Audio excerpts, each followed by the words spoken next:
ঠিক ভাই, হ্যাঁ তো ভোটের আগে আমরা জামাই বউ একটা যুক্তি করছিলাম, বুদ্ধি করছিলাম। বুদ্ধিটা আমার কাছে কই আর তারেক জিয়া ঘোষণা দিছে যে ফ্যামিলি কার্ড দিব, হ্যাঁ বিএনপি সরকার গঠন করলে ফ্যামিলি কার্ড দিব। আর জামাতে ভোট দিলে জান্নাতের টিকিট দিব।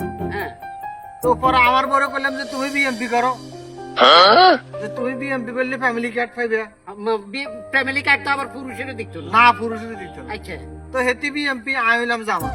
হ্যাঁ তো মনে করেন আমি জামাতে ভোট দিছি অলরেডি, হেতারা আমার বেস্ট টিকিট দিয়ে দিছি, হ্যাঁ আমরা বেশ নিশ্চিত হয়ে গেছি। নিশ্চিত হয়ে গেছে। আর মনে করেন আপনার ফ্যামিলি কার্ড এখনো পৌঁছে না, তবে পৌঁছে যাবে। হ্যাঁ তাহলে মোটামুটি আমরা যদি জান্নাতে চলে যাই, তাহলে জান্নাতের এক কোনা দিয়ে মনে করেন আমরা গরু মুখ করলে ফ্যামিলি কার্ড দিয়ে মাসে মাসে হাইলাম, এখান দিয়ে জান্নাতের টিকিট মোটামুটি আমরা চলে গেল।